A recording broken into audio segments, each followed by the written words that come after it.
Well, that Senate report which slammed the Commonwealth Bank has reinforced the widely held view that financial planners in many cases are not to be trusted. It's an industry that remains riddled with conflicted payments, but there are those who are trying to chart a different course. One of those people is Suzanne Haddan, the Managing Director of independent financial planning firm BFG Financial Services. And Suzanne joins me in the studio now. Suzanne, welcome to the program. Thanks, Andrew. As a working financial planner, you must be very disappointed in what you've heard about the Commonwealth Bank in the last week or so. Well, I have been disappointed, but the reality is there are conflicts of interest, and the conflicts of interest are around remuneration and around ownership and representation of dealer groups that are owned by banks and financial institutions. Well, despite the fact that the banks own 80% of the financial planning industry, the government, as we all know, has gone ahead with its watering down of the future of financial advice reforms. The timing isn't good, is it? The timing is very poor, and I think the watering down is unnecessary. To be frank, I didn't think the first round of FOFA went far enough, so clearly I'd be very disappointed with any watering down of consumer protection in this area. Why do you say the first round of FOFA under Labor didn't go far enough? Well, there's a couple of reasons. The first is it left a group of clients, which I call the orphan annies, with no protection. They are the clients that financial advisors were receiving conflicted remuneration for before 1st of July 13. There's absolutely no protection for them in the first round of FOFA and less protection in the second round. Those conflicted remuneration payments, often called trailing commissions and volume bonuses, can continue in perpetuity from your accounts until you withdraw the money. So we're talking about people that may have taken out insurance many years ago and never actually see their advisor from year to year or whatever. Could be insurance, could be superannuation, could be a managed fund. The reality is those payments have been grandfathered, and the changes that the current government is looking at is going to actually make it easier for those payments to be sold to someone else to receive them. Now, the government has talked a lot about cutting red tape, cutting costs, making financial advice more affordable. Will these changes achieve that?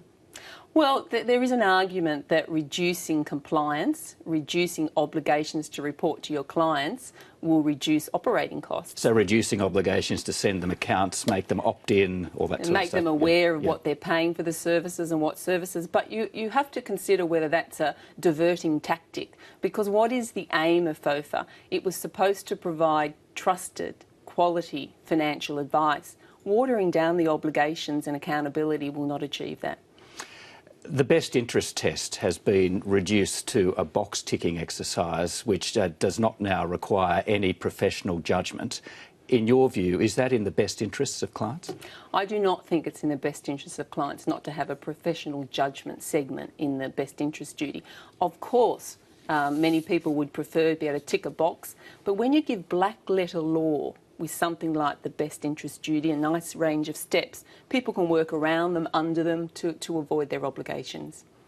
So what I hear you say is that these things that the government has picked on and watered down, in your view, are not a burden to the financial planning industry. Well, regardless of whether they're a burden or not, they're certainly not a burden to professional advisors who already follow a higher standard than FOFA. The government has been at pains to point out that that it's not reintroducing commissions, and bank tellers have been the focus of that. Bank tellers pushing you into bank products, but you firmly believe that financial planners will be able to take advantage of the watered down FOFA to make a killing in general advice. Well, I think the concept of general advice is the problem. It's not advice. It doesn't consider your circumstances. It's general information to gain a product sale.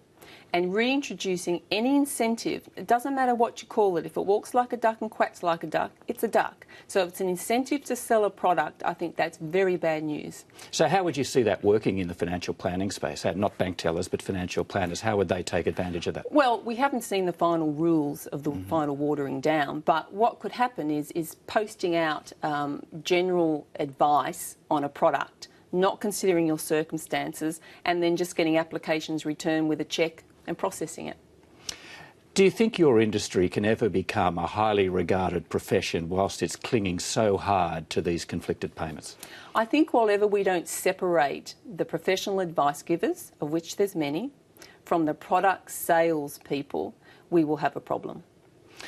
You're a person who runs a practice that is genuine fee for service. You're independent of any of the big banks and product providers. I mean, what's been your experience? Is your financial advice too expensive for Australians? Do Australians that aren't on high income struggle to get financial advice? If you can articulate your value and structure your fees appropriately, the clients will come. We have not found being independent, being transparent, being flat fee for service a negative in our business. And you can structure your business to serve all levels of clients. Don't over-service those that don't need all the bells and whistles of your top clients.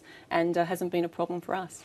And what about in the advice you can give, being fee for service? Does that free you up to give advice that you probably couldn't give if you were looking to sell a product? I actually think it's very professionally freeing because it enables us to see clients that may have no money to invest. Financial planning, professional financial planning, is much broader than product sales. You may need help with your salary packaging. You may need help with your budgeting, your loan structuring, your employee share scheme. There's so many things people need assistance with, and product sales a product is just a means to an end. It's just a commodity to make things happen to us. It's not our reason for being. All right then, Suzanne Haddan, thank you very much for your time this evening. Thanks, Andrew.